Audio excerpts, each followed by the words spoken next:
గాలి వెయ్యట్లేదు అనుకోండి, సంతోషంగా ఉండదు. ఉక్కపోసేస్తుంటే ఏం కూర్చుంటాడు? కాస్త గాలి వేస్తే సుఖంగా ఉంటుంది. వాయు ప్రాణ, ప్రాణమే వాయు, సుఖం వాయు, వాయునాశం పరిత్యక్తం న సుఖం విద్దతి జగత్. వాయువు విడిచిపెట్టేస్తే లోకానికి సుఖం ఉండదు.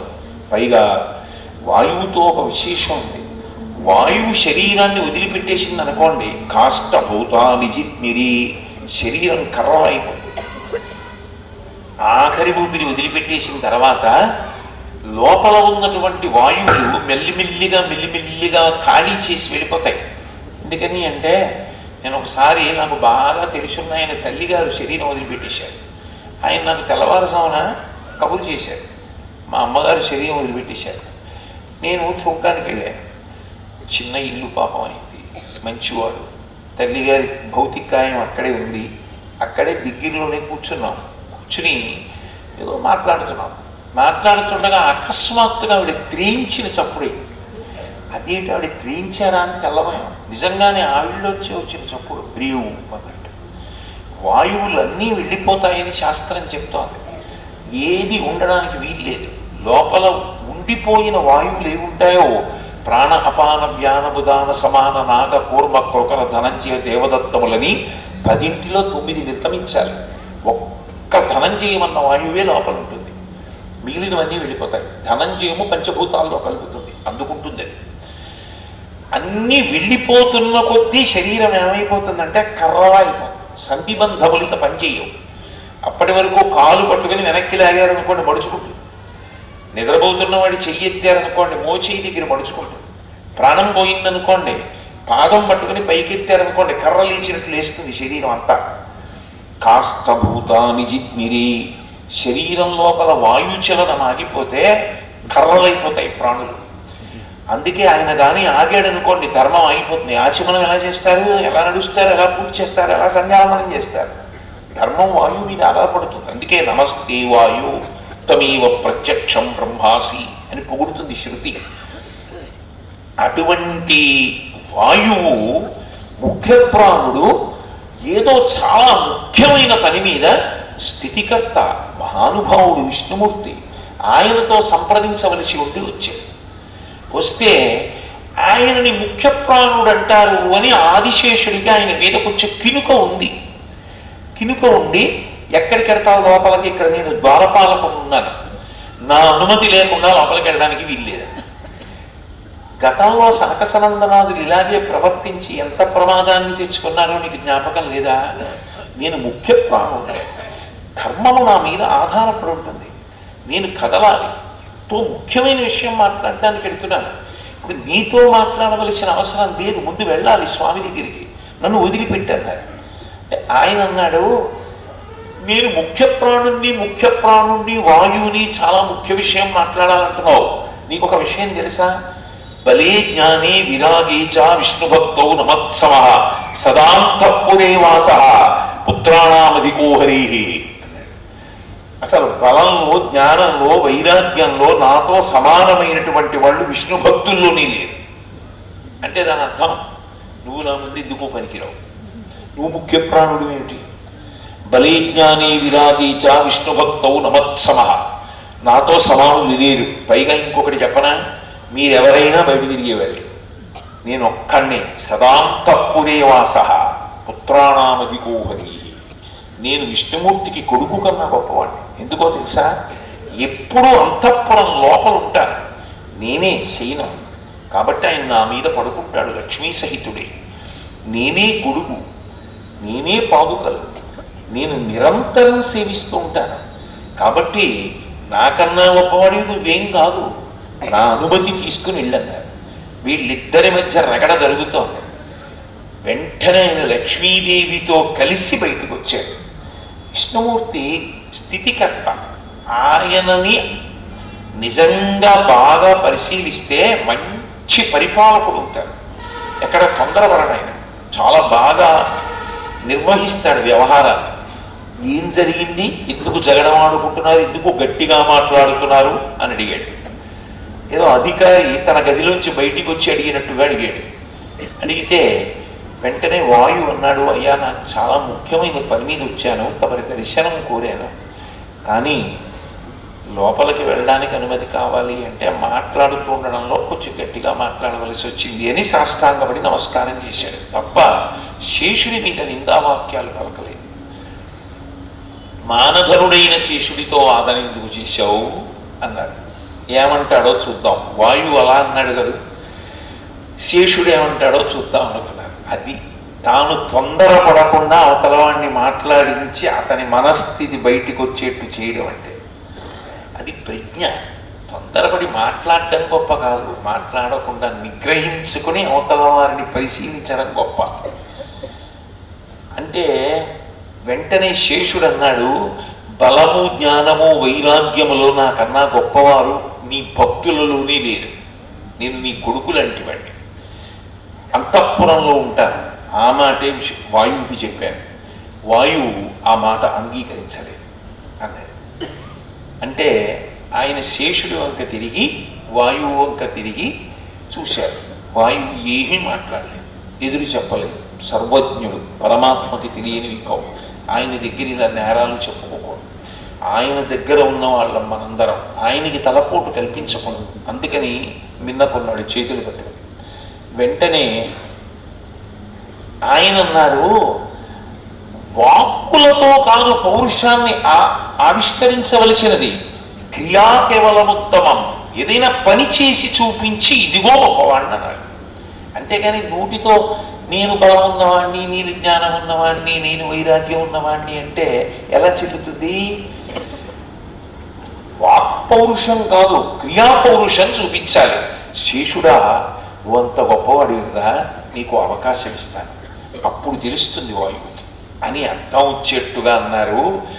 మేరు పర్వతం యొక్క కొడుకున్నాడు, ఆయన ఆనందాద్రి, క్రీడాద్రి.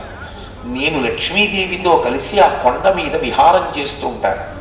ఆ కొండ అంటే నాకు చాలా ఇష్టం, అది నాకు సంతోషాన్ని కల్పిస్తుంది కాబట్టి దాన్ని ఆనందాద్రి అని పిలుస్తాను. నేను అక్కడ క్రీడిస్తాను కాబట్టి లక్ష్మితో క్రీడాద్రి అంటాను.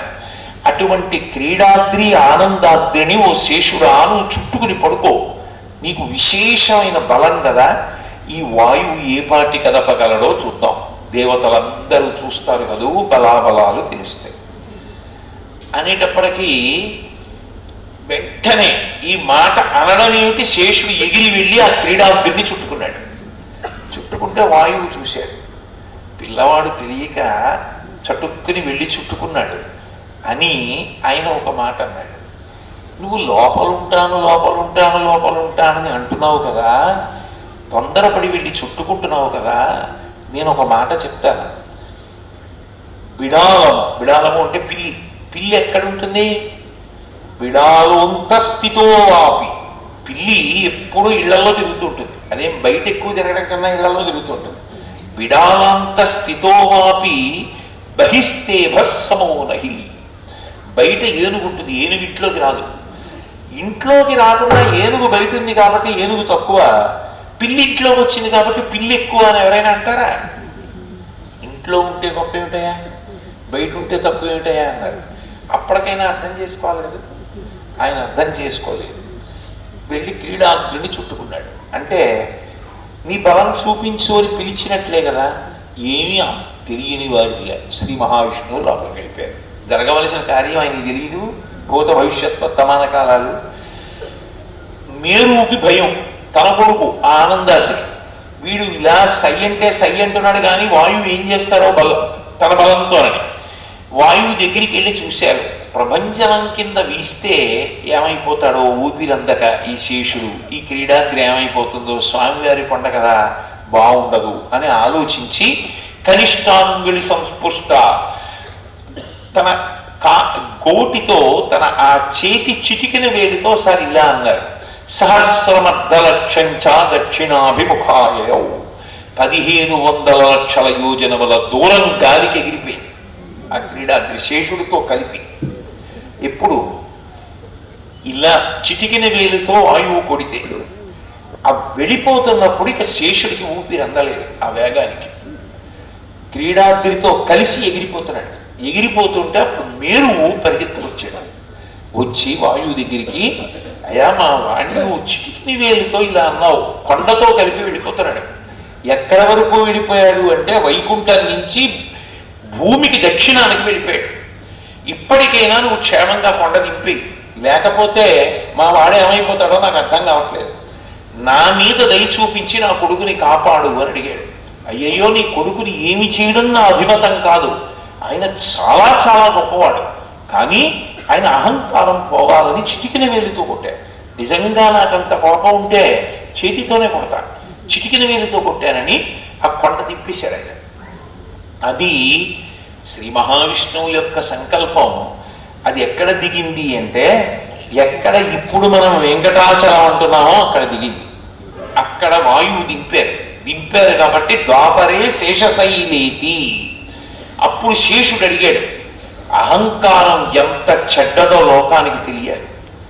వాయువు ఎంత ప్రసన్నమూర్తో, నిజంగా కోపానికి వశపడలేదు. సుగుణం అంటే వాయువు. ఇది నాకు వ్యతిరేకముగా ఉన్న ఈ కథ తెలుసుకుని ప్రజలందరూ అహంకారం వదిలిపెట్టారు. అందుకని నా పేరు మీద ఈ కొండ ఇట్లే పిలువబడుగాక ఈ యుగం అంతా. అందుకే ద్వాపరే శేషశైలేతి. ద్వాపర యుగంలో దానికి శేషశైలం అని పేరు వచ్చింది. కలౌ శ్రీ వెంకటాచలం. కలియుగంలో దానికే వెంకటాచలము అని పేరు వచ్చింది. ఎందుకు వచ్చింది అంటే, ఒకప్పుడు శ్రీకాళహస్తి నగరంలో సువర్ణముఖరి తీరంలో మాధవుడు అని ఒక బ్రాహ్మణుడు ఉండేవాడు. ఆయన మహానుభావుడు. పురా పురంధరో నామ సోమయాజీ దృఢవ్రత. ఆయన సోమయాజి, అనేకమైనటువంటి యజ్ఞములు చేశాడు. పురంధరు ఆయన పేరు, ఆయన కొడుకు పేరు మాధవుడు.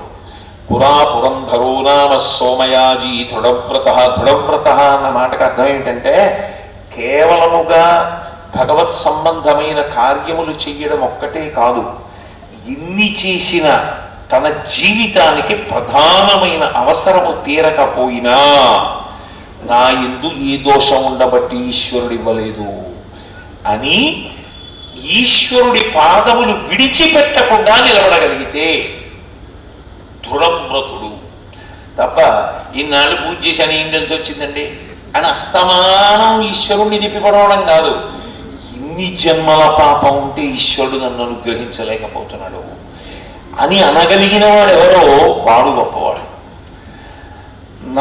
నో దేవతాను జడిమా మనుష్యే అంటుంది శంకరాచార్యుల వారి తల్లి. అందుకు మహాతల్లి త్రిశూర్లో అంత గొప్పగా భజన చేస్తే శంకర భగవత్పాదులు పుట్టారు. అది భగవంతుడి పట్ల ఉండవలసినటువంటి లక్షణం. అటువంటి దృఢవ్రతుడు. వృద్ధాప్యం వచ్చేసింది, కొడుకు పుట్టలేదు. కొడుకు పుట్టాలని కోరికుంది, వంశం నిలబడాలి కదా, తనకి కొరివి పెట్టేవాడు ఉండాలి, పునానరకం దాటాలి. అందుకని కొడుకు పుట్టాలని కోరికుంది, పుట్టలేదు. కానీ భక్తి మాత్రం వదలలేదు. కానీ వృద్ధాస్యాస్య సుతోభవత్, ఆ దృఢమైనటువంటి వ్రతంతో భగవంతుణ్ణి సేవిస్తూనే ఉన్నాడు. భగవంతుడు మెచ్చి వృద్ధాప్యంలో కొడుకునిచ్చాడు. ఆ కొడుక్కి మాధవ అని పేరు పెట్టుకున్నాడు. మాధవ అంటే మా అంటే లక్ష్మి, గౌడు అంటే భర్త ఒక అర్థం, మా అంటే మౌనము అని ఒక అర్థం, ధ అంటే ధ్యాన సంబంధము, వా అంటే వాక్కు. మూడిటి యందు నిష్ట కలిగినటువంటి వాడెవరో వాడు మాధవ, లక్ష్మీదేవి అనుగ్రహంతో స్థితిని పొందినవాడు అని. బాహ్యంలో ఎక్కువగా అన్వయమయ్యే అర్థం మా అంటే లక్ష్మీ, ధౌడు అంటే భర్త, లక్ష్మీదేవి యొక్క భర్త. అయితే మాధవుడిని పేరు పెట్టి ఆ పిల్లవాడిని పెంచి పెద్ద చేస్తున్నాడు. చిన్నతనంలోనే వేదాంగములన్నీ నేర్పించాడు. ఆ పిల్లవాడు ప్రతిరోజు పంచయజ్ఞములు చేసేవాడు. సమస్త శాస్త్రములు చదువుకున్నాడు, ఉపనయనం చేసుకున్నాడు. చంద్రలేఖ అని పిల్లని తీసుకొచ్చి పెళ్లి చేశాడు తండ్రి. చక్కగా భార్యతో కలిసి ఎంతో అనురాగంతో దాంపత్యాన్ని నెరుపుతున్నాడు. కానీ యుగం కలియుగం. కలిపురుషుడి యొక్క మొట్టమొదటి లక్ష్యం ఎవరై ఉంటారు అంటే, ఏ ప్రతిబంధకం వచ్చినా దాటి సద్గుణములతో నిలబడి భగవంతుడి వైపు ఎవరు వెడుతున్నాడో వాణ్ణి పడగొట్టాలి. అంతేగాని ఒకటో మెట్టు మీద ఉన్నవాడిని, 3 ఏళ్ల పిల్లాన్ని తోసేస్తే గొప్పే ఉంది. 30 ఏళ్ల వయస్సులో ఉన్నవాడిని, రోజు వ్యాయామం చేసేవాడిని, మహాబలవంతుణ్ణి 99వ మెట్టు మీద తోసేస్తే వాడు 100వ మెట్టు ఎక్కవలసిన వాడు కింద పడిపోతే గొప్ప, పడగొట్టాను రావాడిని అని సంతోషిస్తాడు. కాబట్టి కలిపురుషుడి యొక్క దృష్టి ఎటువంటి వారి మీద పడుతుంది అంటే ఎవడు బాగా సాధన చేస్తున్నాడో, ఎవడు గుణములకు కట్టుబడ్డాడో, ఎవడు భగవద్భక్తికే కట్టుబడతాడో, ఎవడు ప్రలోభములకు లొంగడో, ఎవడు ఎప్పుడూ ధర్మము గురించి ఆలోచిస్తాడో వాణ్ణి పడగొట్టడానికే కలిపురుషుడు ప్రయత్నిస్తాడు. అందుకే కలిపురుషుడి యొక్క దృష్టి ఈ మాధవుడి మీద పడింది, ఎన్నో మార్లు పడింది. తట్టుకున్నాడు, ఆ భగవద్భక్తితో తట్టుకున్నాడు. కానీ ఒక్కొక్కసారి ఒక్కొక్కటి జరగడం బహుశः కొన్ని కోట్ల మందికి సందేశం ఇవ్వడానికి జరగచ్చు. ఒకనాడు ఈ మాధవుడు ఇంట ఉండగా అకస్మాత్తుగా ఆయనకి భార్య వలన సుఖమును పొందాలి అని కోరిక పుట్టింది. అకాలంగా పగటి వేళ ఆయన వెళ్ళి భార్య దగ్గర ప్రతిపాదన చేశాడు, నేను నీ నుండి సుఖమును కోరుకుంటున్నాను అన్నాడు. ఆవిడంది, ఇది మీ వంటి సత్పురుషులు అనదగిన మాట కాదు. ఎందుకని అంటే ధర్మమన్న మాటకు అర్థం దేశకాలములతో ముడి ఉంటుంది. దేశము కాలము దృష్టిలో పెట్టుకోవాలి. ఎందుకని నికేతనే పితామాత అగ్నిహోత్రంచ దేవరాట్ తత్రాపి దివస క్రీడా అయుక్తం మునయో విధు. పగటి పూట భార్యాసంగమం దోషం. సూర్య భగవానుడు ప్రత్యక్షమైనటువంటి సృష్టికర్త, స్థితికర్త, ప్రళయకర్తల యొక్క సమాహార స్వరూపం పరబ్రహ్మం. పరబ్రహ్మము ఆకాశమనందు ప్రకాశిస్తుండగా భార్యాసంగమం నిషేధం అయినప్పుడు తత్రాపి దివస క్రీడ అయుక్తం మునయో విధు. మునులు దాన్ని అంగీకరించేటటువంటి పని కాదు. ఆయనకి తలకాయ నిప్పెడుతుంది, లేపండి కొంచెం. ఆయనకి మరీ పాపం అంత వెనక్కి వంగి పడుకుండిపోతే తలనొప్పి పెట్టదు, లేచి కూర్చోమనండి ఆయన్ని సరిగ్గా. కాబట్టి తత్రాపి దివస క్రీడాయుక్తం మునయో విధు. పగటి పూట భార్యాసంగమం దోషభూయిష్టం కదా. మీ వంటి మహాత్ములే ఇటువంటి పనులు చేస్తే ఇక శాస్త్రం అన్న మాటకు అర్థమేముంది, ధర్మం అన్న మాటకు అర్థమేముంది? ఎంత దాంపత్యమైనా, ఎంత ధర్మపత్ని అయినా సూర్యాస్తమయం తర్వాత కాలంలో చెయ్యవలసిన పనులు చెయ్యాలి తప్ప సూర్యుడు ప్రకాశిస్తుండగా చేయకూడదు. కాబట్టి పైగా నికేతనే పితామాత అగ్నిహోత్రంచ దేవరాట్, దేవతలే తిరుగుతున్నారు. ఎందుకని తండ్రి తిరుగుతున్నాడు. నీ తండ్రి సాక్షాత్తు శివస్వరూపం. శంకరాయ చ మయస్కరాయ చ నమ శివాయ చ శివతరాయ చ. శంకర అంటే శంకరోతి శంకర, తండ్రి ఇంట్లో తిరుగుతున్నాడు. తల్లి సాక్షాత్తు పరబ్రహ్మస్వరూపం. మొదటి నమస్కారం వేదం తల్లికి చేయించింది, మాతృదేవోభవ. అటువంటి మీ తల్లిగారు మేల్కొని ఉండి తిరుగుతున్నారు. ఇంట్లో గృహదేవతలు ఉన్నారు, అవి విగ్రహాలు కావు, దేవతలు చూస్తున్నారు. మీరు రోజూ చేసే అగ్నిహోత్రం ఉంది, భట్టారకుడు, పూజనీయుడు. నికేతనే పితామాత అగ్నిహోత్రంచ దేవరాట్. ఇంత పవిత్రమైన స్థలంలో ధర్మం తప్పుతారా? పగటి వేళ భార్యా సంగమమా? తప్పు, తాళండి.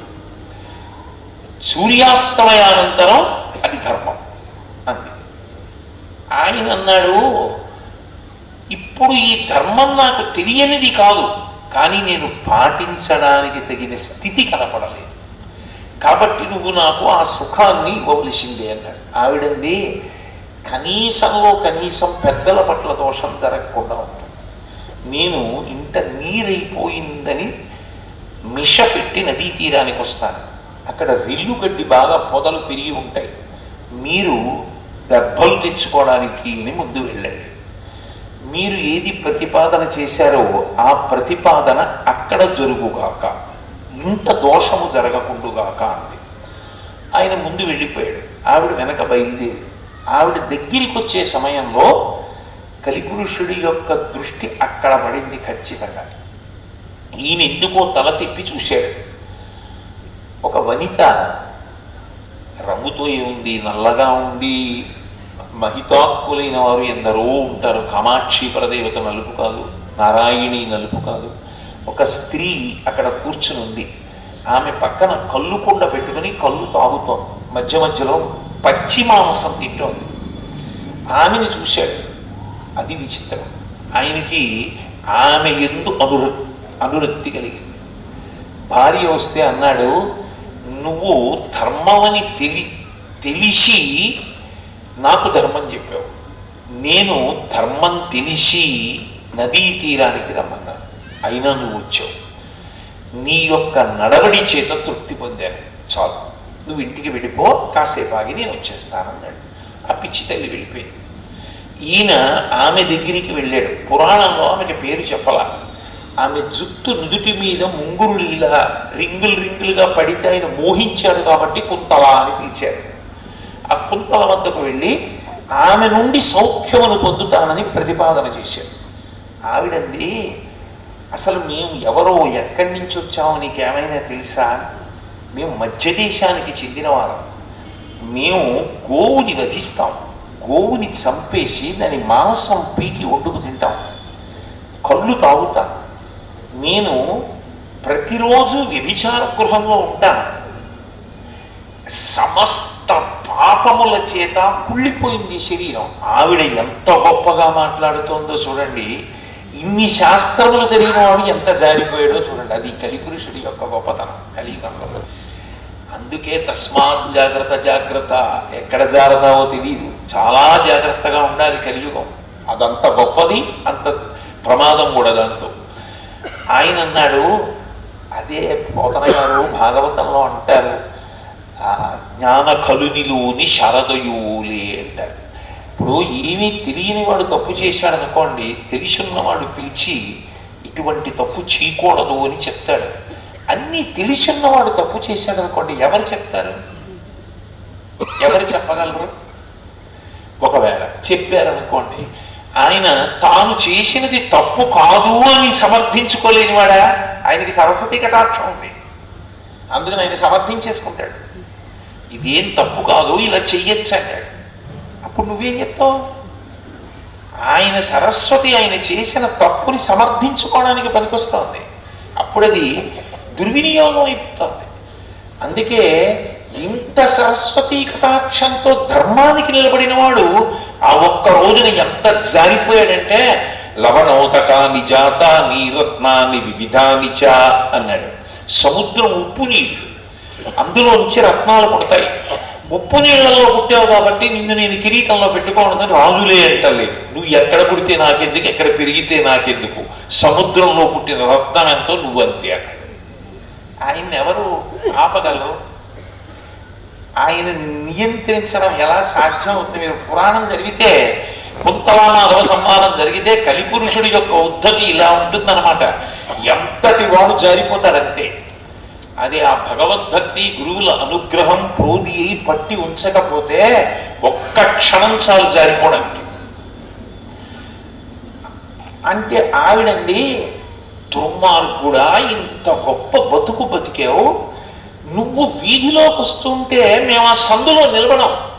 మహాత్ముడైన ఆయన వస్తున్నాడని మేము దూరంగా జరుగుతాం, అది మా సంస్కారం. నువ్వు దుర్మార్గుడివి నా దగ్గరికి వచ్చావు, వచ్చి చెయ్యకూడని ప్రతిపాదన చేస్తున్నావు, నీకు సిగ్గులేదా? నువ్వు అటువంటి తప్పుడు పని చెయ్యాలనుకుంటే ఒక పని చెయ్యి. నువ్వు ఆ యజ్ఞోపవీతం తే ముండగిత్వా శిరస్తథా అబ్రాహ్మణ్యముపాగమ్యాపక్షగో మాంసముత్తమం. బ్రాహ్మణుడిలా ఇన్నాళ్ళు బ్రతికావు, శాస్త్రాలు చదివావు, అనుష్ఠించావు, గౌరవించా. ఇప్పుడు చెయ్యకూడని పని చేస్తానంటున్నావు. ఆ యజ్ఞోపవీతం ఎందుకు నీకు? ఆ జంజం అతి శాతవారి. యజ్ఞోపవీతం తే ముండయిత్వా శిరస్తథా, పిలక లేకుండా గుడి చేయించేసుకో. కర్మానుష్ఠానానికి శిఖ ఉండాలి కాబట్టి శిఖ తీసేయి, యజ్ఞోపవీతం తీసేయి. అదిగో అక్కడ ఆవు ఉంది, అక్కడ కత్తి ఉంది, ఆవును చంపేసి మాంసం పట్టరా, ఇద్దరం తిందాం, అప్పుడు అనుభవించడం. ఆవిడ అనుకుంది, ఎంత కాదన్నా ఈ పని మాత్రం చేయదు. ఎలా వదిలిపెడతాడు? యజ్ఞోపవీతం పరమం పవిత్రం ప్రజాపతేర్యత్ సహజం పురస్తాత్. అటువంటి యజ్ఞోపవీతం తీసేస్తాడా? శిఖ తీసేస్తాడా? గో మాంసం తింటాడా? గోవును చంపుతాడా? చెయ్యడనుకుంది. ఒక్కసారి కలిపురుషుడి ప్రభావం పడిపోయిన తర్వాత 99వ మెట్టు మించి జారిపోవడం మొదలు పెడితే వేగం చాలా ఎక్కువగా ఉంటుంది. ఒకటో మెట్టు మించి జారుతున్నప్పుడు పర్వాలేదు, 99వ మెట్టు మీద ఉన్నవాడు ఎక్కువ జాగ్రత్త. జారడం మొదలైందో ఆపడం ఎవరికీ సాధ్యం కాదు. ఆయన ఉత్తర క్షణం యజ్ఞోపవీతం తీసి విసిరిశాడు, శిఖ తీసేసి ముండనం చేసేసుకున్నాడు, ఆవును చంపేశాడు, మాంసం తీసుకొచ్చాడు, తినేశాడు. సమ్మతమైన అన్నాడు. నువ్వు భ్రష్టుడివి, నిన్ను కాపాడగలిగిన వాళ్ళు లేరు. ఇప్పటికైనా చెప్తున్నాను, ప్రాయశ్చిత్తం చేసుకో, తప్పు, ఈ పని వద్దంది. ఆయన వినలేదు. నేను చెప్పక్కర్లేదు, మీకు అర్థమయ్యింది. ఆయన చెయ్యకూడని పని చేశాడు. చేసి ఆమె యందు అనురక్తుడయ్యాడు, ఇంటికి వెళ్ళడం మానేశాడు. అంత ఉత్తమురాలైన ఇల్లాలు ఏడ్చి ఏడ్చి ఏడ్చి పుట్టింటికి వెళ్ళిపోయింది. లేక లేక పుట్టిన కొడుకు బెంగ పెట్టుకుని తిరిగి కొడుకు ఇంటికి రాడని అన్నం తినక తల్లి చచ్చిపోయింది. అన్నీ తెలుసు, ఇంటికి వెళ్ళలేదు. చివరికి అంత తపస్సు చేసినవాడు, కన్నవాడు, ఉపనయనం చేసినవాడు, మంత్రోపదేశం చేసినవాడు, శాస్త్రములు చెప్పినవాడు తండ్రి చచ్చిపోయాడు, ఇంటికి వెళ్ళలేదు. ఈమెతోనే ఉండిపోయాడు. కొంతకాలం నడిచింది. కాలం ఎవరి చేతిలో ఆగుతుంది? కాలోహి దురతి క్రమ. కాలాన్ని ఆపడం ఎవరికీ సాధ్యం కాదు. ఆ కుంతల మరణించింది. ఆయన పిచ్చివాడైపోయాడు. ఆ కుంతల చచ్చిపోయింది, నేను ఉండలేనని చెప్పి ఆ ప్రదేశంలో ఉండలేక దేశాలు పట్టుకుని వెళ్ళిపోయాడు. వెళ్ళిపోతుంటే ఆకలేసి, శరీర ధర్మం ఒకటి ఉంటుందిగా, దానికి ఆకలేసి ఒక మహారాజుల యొక్క బృందం వెంకటాచలానికి యాత్ర వెడుతాం. వీళ్ళు వెడుతున్నారు, ఈ రాజుల వెంట నేను కూడా వెడతాను. వెడితే వీళ్ళు ఎక్కడో అక్కడ ఆగుతారు. ఆగి వీళ్ళు పలహారం తింటారు, భోజనం చేస్తారు. చేసినప్పుడు ఏం చేస్తారు? మహారాజులు కదా, వాళ్ళకి సరిపడ తెచ్చుకోరు, చాలా ఎక్కువ తెచ్చుకుంటారు. ఆ భుక్త శేషం వదిలేస్తారు, అది తింటారు. వీళ్ళ వెనక పెడతాను. ఎవరు? ఇటువంటి కర్మిష్టి, ఎంత శాస్త్రం చదివినవాడు, ఎన్ని ఉత్తమ కర్మలు చేసినవాడు, ఆజ్యశేషం తిన్నవాడు, యజ్ఞం చేసిన తర్వాత ఆ మిగిలినటువంటి హవనం చేయగా మిగిలిన పదార్థాన్ని తిన్న తేజోవంతుడు చిట్ట చివరికి రాజులు తినగా వదిలిపెట్టేసిన ఎంగిలి తినడానికి సిద్ధపడి వాళ్ళ వెంట వెళ్ళాడు. వాళ్ళు కపిలతీర్థం వెళ్ళారు, తాను కపిలతీర్థం వెళ్ళాడు. తల్లిదండ్రులకి తద్దినం పెట్టడంలో ఏదైనా దోషం వస్తే పోగొట్టుకోవడానికి కపిలతీర్థంలో పెడుతూ ఉంటారు.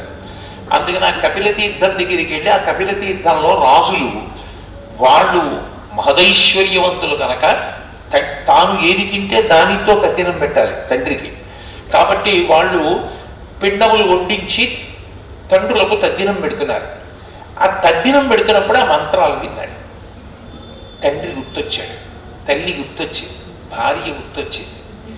ఎంత దుర్మార్గుణ్ణి నేను, ఇంత చెప్పాడే, ఆ తండ్రి నా కోసం బెగ్గబెట్టుకు చచ్చిపోయాడే, తల్లి చచ్చిపోయిందే, నేను ఎప్పుడు వెళ్ళలేదు, నేను ఇప్పుడు ఆయన శ్రాద్ధకర్మ చేయలేదు. కనీసంలో కనీసం తెలిసో తెలియకో ఇక్కడికి వచ్చాను, దోషం పోవడానికి మా అమ్మకి నాన్నకి ఇక్కడ తద్దినం పెడతానని చదువుకున్న శాస్త్రం జ్ఞాపకానికి వచ్చింది. తను ఏది తింటే అది పెట్టాలి. తను తినడానికి ఏముంది? ఏం లేదు. ఏమీ లేనప్పుడు మట్టి ముద్ద పిండం చేసి పెట్టాలి. మట్టిని ముద్ద చేసి దర్భలు వేసి పిండాలు పెట్టి తల్లికి తండ్రికి అందరికీ కళ్ళ నీళ్లతో పరమ శ్రద్ధతో శ్రాద్ధకర్మ చేశాడు. వాళ్ళందరూ వెంకటాచలానికి బయలుదేరి వెళ్ళిపోతున్నారు బళ్ళల్లో. ఎందుకు అలా తినబుద్ధి లేదు వాళ్ళ. తండ్రికి తద్దినం పెట్టాను అనుకున్నాడు. ఆ బళ్ళ వెనకాతల మనసు పశ్చాత్తాపంతో కాలిపోతోంది. ఆ కొండ ఎక్కుతున్నాడు. కొంత దూరం ఎక్కాడు, ఎక్కలేకపోయాడు. ఎక్కలేక ఆ వెంకటాచలం కనపడింది. ఆ కొండ దగ్గర ఏం చేశాడంటే కడుపులో తిప్పినట్టు అనిపించింది. ఏమీ కడుపులో లేకపోతే పరగడుపు ఎక్కుతుంటే మరి కడుపులో తిప్పదు, కడుపులో తిప్పింది. ఆ తిప్పడంలో కొండకి తల ఆంచాడు. ఆంచడంలో తిప్పడంలో కక్కాడు. అది కొండ గొప్పతనం. పాపములు కక్కేశాడు. సర్వసాధారణంగా తిన్న పదార్థం కక్కుతారు. ఆ కొండ గొప్పతనం ఏంటంటే అది పాపములు కాలుస్తుంది. అందుకని పాపములు కక్కాడు. ఎంత పాపం కక్కాడంటే అక్కడ శిలారూపాలలో లతలుగా గుల్మములుగా దేవతలు యక్షులు వీళ్ళందరూ తపస్సులు చేస్తూ ఉంటారు. దాన్ని అందుకే కనకాచలము స్వర్ణాచలము అని వెంకటాచల మహాత్యంలో వర్ణిస్తారు తరికొండ వెంగమాంబ గారు. ఆ కొండ ఎవరెవరికి ఎలా కనపడుతుందో. వెంటనే వాళ్ళందరూ ఒక్కసారి లేచిపోయారు. ఆ మహర్షులు దేవతలు రాళ్లల్లా తీగల్లా ఉన్నారు. వాళ్ళు తమ శరీరంతో లేచిపోయారు. చిచ్చి చిచ్చి దుర్గంధం, పరమ పాపిష్టి వాడు, వీడు కొండ దగ్గరికి వచ్చాడేమిటి, పాపాలు కక్కాడు. ఆ కొండ యొక్క తేజస్సు చేత పాపములు కాలిపోతున్నాయి, దాని నుంచి పొగొస్తోంది. ఆ వాసనకి ఉత్తరీయాలు అడ్డు పెట్టుకుని పైకి లేచారు. ఆయన అదృష్టమో ఏమో అదే సమయానికి చతుర్ముఖ బ్రహ్మగారు హంసవాహనం మీద పెడుతున్నాడు. అబ్బా ఈ కొండ గొప్పతనం ఇదిరా అని కిందకి దిగాడు. కిందకి దిగి ఆ మాధవుడి 2 భుజాలు పట్టుకున్నాడు. పట్టుకుని కొండ ఏమిటో తెలుసా? కృతే వృషాద్రిం వక్ష్యంతి త్రేతాయాం అంజనాచలం ద్వాపరే శేషశైలేతి కలౌ శ్రీవేంకటాచలం. ఈ యుగంలో దీనికి వెంకటాచలం అని పేరు. ఎందుకో తెలుసా? వేం పాపం కటతే యస్మాత్ పాపదహన శక్తిత వెంకటాచల విద్యేవ నామదేవస్తదా జగహు. వేం అంటే పాపం, కటతి కాల్చేస్తుంది కొండ. క్షేత్రముగా ఈ క్షేత్రం అంత గొప్పది. వెంకటాద్రి సమస్థానం బ్రహ్మాండే నాస్తికించన వెంకటేశ సమోదేవో నభూతో నభవిష్యతి. ఈ కొండ లాంటి కొండ ఇంకా సృష్టిలో లేదు. దీని మీద కాలు పెడితే పాపములు కాలిపోతాయి. నీకు తెలిసో తెలియకో ఈ కొండకొచ్చావు, తెలిసో తెలియకో కొండని ముట్టుకున్నావు, తల తాటించావు, నీ పాపములు కక్కేశావు, కొండ పాపములు కాల్చేసి నువ్వు పరిశుద్ధుడు అయిపోయావు. ఇక వెనక్కి వెళ్ళకు. వచ్చిన వాడి వచ్చావు, పైకి వెళ్ళిపో. అప్పటికి ఇంకా వెంకటేశ్వర అవతారం రాలేదు, వరాహస్వామి. కాబట్టి కొండ మీదకి వెళ్ళిపోయి స్వామి పుష్కరిణి ఉంది. స్వామి పుష్కరిణిలో రోజు స్నానం చేయి. ఆ కొండ మీదే ఉండి కొన్నాళ్ళు అయిన తర్వాత కాలధర్మం చెందుతావు, నీ శరీరం పడిపోతుంది.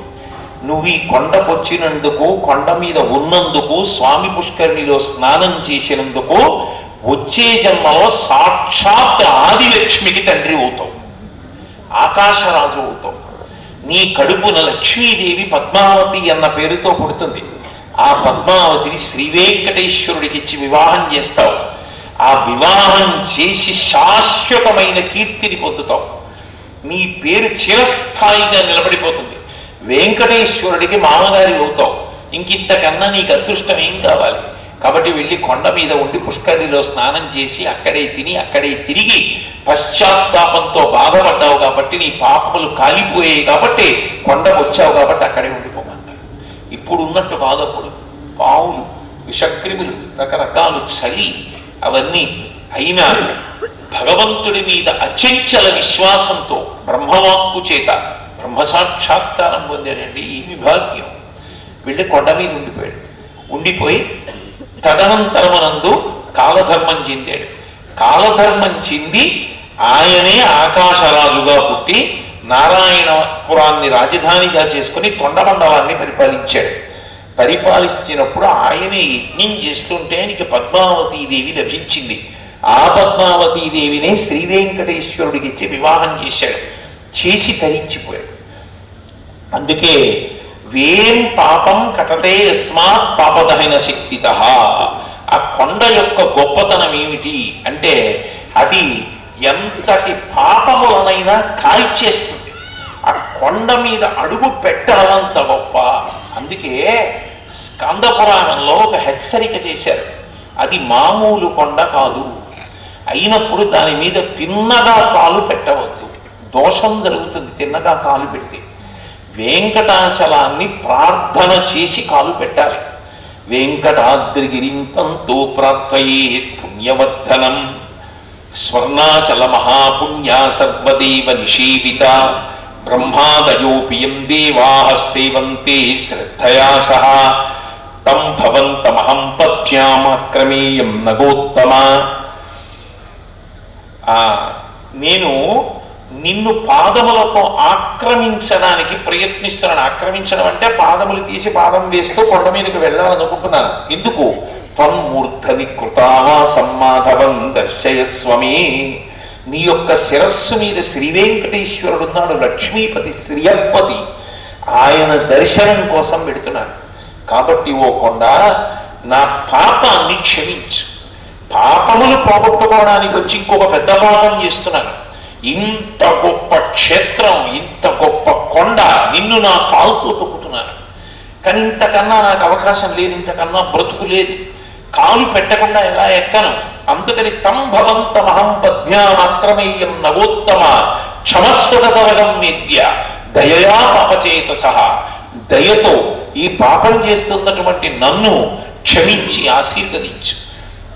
నీ కొండ మీదకెక్కి పైన ఉన్నటువంటి శ్రీ వెంకటేశ్వరుణ్ణి దర్శనం చేసుకునేటటువంటి భాగ్యాన్ని నాకు కల్పించు అని వెంకటాచలాన్ని ప్రార్థన చేసి పాదం పెట్టమంటుంది స్కంద పురాణం. ఒకవేళ ఏమంటే మాకు ఆ ప్రార్థన రాదు, ఏం చేయమంటారంటే కనీసం ఓ నమస్కారం పెట్టాలి. అమ్మా, నీ మీద పాదం పెడుతున్నాను, అందరి పాపాలు కాల్చేసేటటువంటి ఇంత ఉత్తమోత్తమైనటువంటి క్షేత్రం మీద పాదం పెట్టడం ఒక పెద్ద తప్పు. అయినా అంతకన్నా మార్గం లేక నీ మీద కాలు పెట్టి ఎక్కుతున్నాను, అమ్మా నన్ను మన్నించని చెప్పి కొండ ఎక్కాలి. అంత గొప్ప క్షేత్రం, అంత గొప్ప తీర్థం, అంత గొప్ప స్వామి. వెంకటాచలం గురించి చెప్తూ స్కంద పురాణంలో ఒక మాట చెప్పారు. స్కంద పురాణంలో అన్నారు, అది ఎంత గొప్పది అంటే వేదానాం వేద విద్యే మంత్రాణం ప్రణవో యథ ప్రాణవత్ ప్రియవస్తూనాం ధేనూనాం కామధేనువత్ తథా వెంకటశైలేంద్ర క్షేత్రాణం ఉత్తమోత్తమం. ఆ క్షేత్రం ఎంత గొప్పది అంటే వేదానాం వేద విద్యేవ, విద్యలన్నిటిలోకి గొప్ప విద్య ఏది అంటే వేద విద్య. వేదము విద్య అన్న ధాతువు నుంచి వస్తుంది. ఏది తెలుసుకున్న తర్వాత వేరొకటి తెలుసుకోవలసిన అవసరం ఉండదో అలా తెలియవలసిన వాడు భగవంతుడు. ఆ భగవంతుడి గురించి చెప్పేది వేదం. అందుకే విద్యానాం వేద విద్యేవ, విద్యల్లో వేదము కన్నా గొప్ప విద్య ఇంకా లేదు. అలాగే విద్యానాం వేద విద్యేవ, లోకంలో మంత్రాణం ప్రణవో యథ, మంత్రములలో ఓంకారం కన్నా గొప్పది లేదు. కానీ ప్రణవం ఒక్క సన్యాసులే చేస్తారు, గృహస్థుడి దీర్ఘ ప్రణవం లేదు, లఘువుగా మాత్రమే అనుసంధానం చేయాలి, దాని మీద నియమాలు ఉన్నాయి. కాబట్టి మంత్రాణం ప్రణవో యథ ప్రాణవత్ ప్రియ వస్తువునాం, లోకంలో ప్రియమైనవి ఎన్నో ఉండొచ్చు, కానీ వరుస క్రమంలో చూస్తూ వస్తే మాత్రం పైకి చెప్పడం వాళ్ళు నాకు చాలా ఎక్కువ అంటాడు, కానీ తన ప్రాణం కన్నా గొప్పది మాత్రం లోకంలో ఏమీ ఉండదు. ఎందుకంటే ఏదో అకస్మాత్తుగా రాత్రి వరదొచ్చి ఇల్లు మునిగిపోయింది, ఆయన కొట్టుకుపోతూ ఓ చేత్తో భార్యని మెడ మీద కొడుకుని పెట్టుకుని ఈదుతున్నాడు. ఏమి ఇస్తాడు ఆయన మాత్రం? ఆ వరదలో చీకటి కొంత దూరం వెళ్ళాడు, ఇక ఒళ్ళలిసిపోయింది.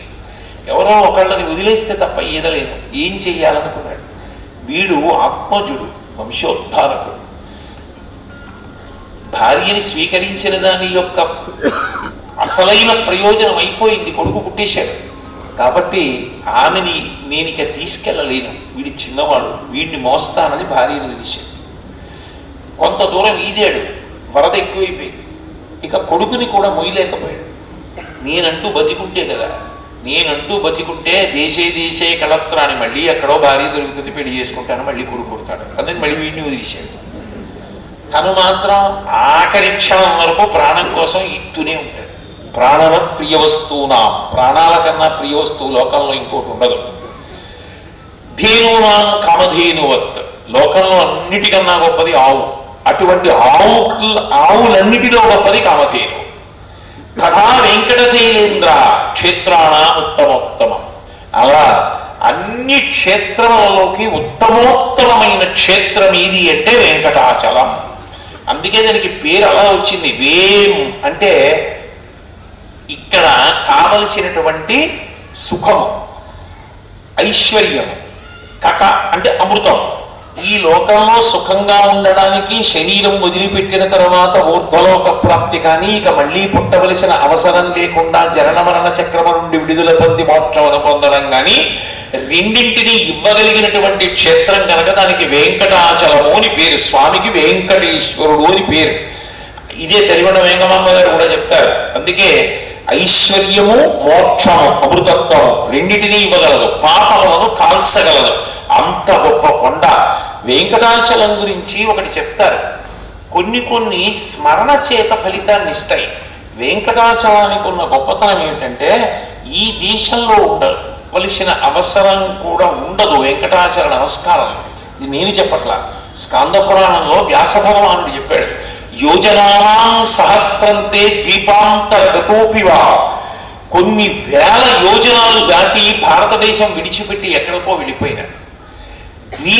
ద్వీపాలు దాటి ఎక్కడికో వెళ్ళిపోయినాడు. తిరుమల ఎటువైపు ఉంటుంది అంటే దక్షిణ దిక్కు వైపు ఉంటుంది కదా. తాను ఉన్న వైపు నుంచి తిరుమల క్షేత్రం ఎటువైపు ఉన్నది అన్నది లెక్క చూసుకొని మనసులో ఒక్కసారి వెంకటాచలాన్ని స్మరించి భావన చేసి ఒక నమస్కారం చేసే అలవాటు ఉంటే వాడు ఇక్కడ ఉన్నవాడు కాకపోయినా యోజనానాం సహస్రంతే ద్వీపాంతరగతోపివా వెంకటాచలానికి నమస్కారం రోజూ చెయ్యడం అలవాటైతే సర్వపాప వినిర్ముక్తో విష్ణులోకం సగచ్చతి. కలియుగంలో అది పెద్ద వరం. ఇక వాడు సమస్త పాపముల నుండి విడుదల పొంది విష్ణులోకాన్ని పొందుతాడు. ఆ పర్వతానికి నమస్కారం అంత గొప్పది, దాని స్మరణం అంత గొప్పది. అది ఒకసారి ఊహ చేసి అటు తిరిగి నమస్కరిస్తే చాలు. ఇక నేను క్షేత్రము తీర్థము దైవము అని ప్రారంభంలో ప్రతిపాదన చేశా. అందులో క్షేత్రము, వెంకటాచల క్షేత్రము ఎంత గొప్పది, ఆ 7 కొండలు ఎంత గొప్పవి.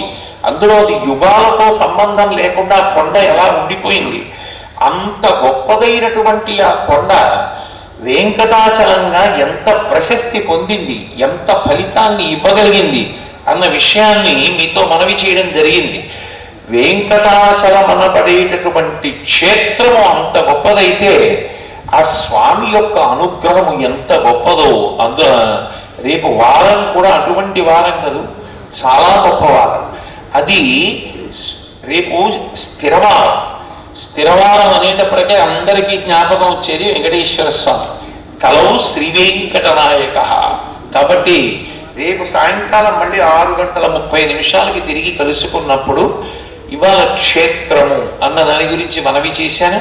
రేపు సాయంకాలం కలుసుకున్నప్పుడు తప్పకుండా నేను దైవము అన్న మాట గురించి మాట్లాడతాను. నిజానికి ఇవాళ నాకు కంఠానికి కొద్దిగా ఇబ్బంది ఉంది. బాగా దగ్గొచ్చిన కారణం చేత ఆ కంఠం పలకడానికి కొద్దిగా ఇబ్బంది ఉన్నా నేను చాలా గట్టిగా ఊపిరిని వాడి మాట్లాడటంలో కంఠం కొంచెం సూచించి ఉంది. అందుకని ఇవాళ ఇక్కడితో ప్రవచనమాపి రేపు సాయంకాలం 6:30 కలుసుకున్నప్పుడు నేను మళ్ళీ తప్పకుండా స్వామి వైభవం గురించి మాట్లాడతాను. ఈ సందర్భంలో నేను ఒక చిన్న ప్రకటన చేస్తాను, దయచేసి సహృదయంతో స్వీకరించండి. బయట శ్రీ గురువాణి అని ఒక స్టాల్ పెట్టి నేను చేసిన ఉపన్యాసాల క్యాసెట్లు, పెన్ డ్రైవ్లు అందులో అమ్ముతూ ఉంటారు. ఎందుకు అమ్ముతారు అంటే అందులో వచ్చే డబ్బులేవో సంపాదించడం కోసం కాదు. నాతో అంతేవాసులుగా ఉన్న వాళ్ళు నానాజీ గారు వాళ్ళందరికీ తెలుసు. నేను ఎన్ని వేల ఉపన్యాసాలు చెప్పినా దాని మీద ₹1 కాసు పుచ్చుకోను కూడా. అది మా అమ్మగారి ఆజ్ఞ, అందుకని నేను పుచ్చుకోలేదు. చాలా కాలం నా ప్రయాణ ఖర్చులు పుచ్చుకోలేదు. పదవీ విరమణ చేసిన తర్వాత ప్రయాణ ఖర్చులు పుచ్చుకుంటున్నాను. కానీ కొంతమంది నా ఉపన్యాసాలు సీడీలు చేసేసి, పెన్ డ్రైవ్లు చేసేసి, అధిక ధరలకు అమ్మేసి, దాని మీద ఎందరో వచ్చి నాకు చెప్పి అయ్యా మీరు నియంత్రించండి అంటే నేను ఇవన్నీ ఎక్కడ నియంత్రిస్తాను, నా వల్ల కాదంటే ఎదురుగుండా ఉన్నారు హైదరాబాద్లో రామలింగేశ్వరరావు గారు, శివశంకర్ గారు, రాఘవేంద్రరావు గారు, వీళ్ళందరూ కలిసి శ్రీ గురువాణి అనే ఒక సంస్థ స్థాపించారు. దానికి నేను హక్కులు ఇచ్చాను. వాళ్ళు ఏం చేస్తారంటే నా ఉపన్యాసాలు రికార్డ్ చేసి ఎంత ధరకి తయారవుతుందో అంత ధరకే వాళ్ళు అమ్ముతూ ఉంటారు. అప్పుడు దాన్ని ఏదో వ్యాపారం కింద మార్చుకునే ప్రక్రియ ఆపేద్దాం, ఆయన అంత కష్టపడి చెప్తున్నప్పుడు మనం కనీసం ఈ ఉపకారం చెయ్యాలని వాళ్ళు ప్రేమతో చేస్తున్నారు. అలా అమ్మినా విచిత్రం ఏమిటంటే అది ఏ భారతం పర్వాలు ఏవో విడదీసి అమ్మినప్పుడు అందులో కొన్ని డబ్బులు మిగులుతాయి. ఆ మిగిలినప్పుడు వాళ్ళు వచ్చి నాకు చెప్తూ ఉంటారు, ఏమంటే ఏదో ఇంత డబ్బులు మిగిలే ఏం చేద్దామని అడుగుతారు.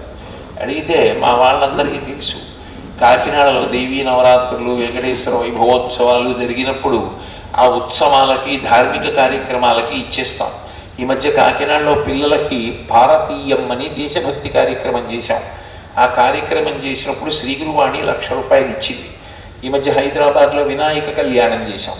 అందులో ₹1 మిగిలితే ధర్మ సంరక్షణ కోసం మళ్ళీ తిరిగి వెచ్చించేస్తారు. అంతే తప్ప ఆ క్యాసెట్లన్నీ అమ్ముకుని ఈయనేవో డబ్బులు సంపాదించుకుంటాడేమో అని మీరు అనుకుంటూ పోతారేమో అది మీకు అటువంటి అపోహ కలగకూడదు అని ప్రకటన చేశాను. మీకు ఎవరైనా అవసరం ఉంటే ఆ క్యాసెట్లు తీసుకోవచ్చు. కాబట్టి అందులో ₹1 మిగిలిన మళ్ళీ అది ధార్మిక కార్యక్రమాలకే వెళ్ళడం. ఆ ప్రకటన చేయాలి అనుకున్నాను, అందుకొరకు చేయడం జరిగింది. మళ్ళీ రేపు సాయంకాలం 6:30 తిరిగి కలుసుకున్నప్పుడు వెంకటేశ్వర వైభవం గురించి స్వామి పలికించినంత మేర పలుకుతాను. మంగళాశాసనపరై పదాచార్య పురోగమై సర్వైశ్చ పూర్వైరాచార్యై సత్కృతాయాస్తు మంగళం. మంగళం కోసలేంద్రాయ మహనీయ గుణాత్మనే చక్రవర్తి తనూజాయ సర్వభౌమాయ మంగళం. ఉమాకాంతాయ కాంతాయ కవితార్థప్రదాయినే శ్రీగిరీశాయ దేవాయ మలినాథాయ మంగళం. సర్వం శ్రీ ఉమామహేశ్వర పరబ్రహ్మార్పణమస్తు. స్వస్తి.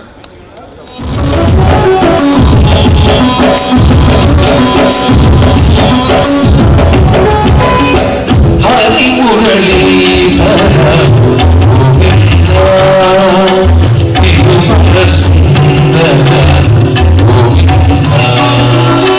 హరి మురళీధర గోవిందా తిరుమల సుందర గోవిందా. తిరుపతి చేరి శ్రీపతి కొలిచితి మయ్యా కోరుతా. తిరుపతి చే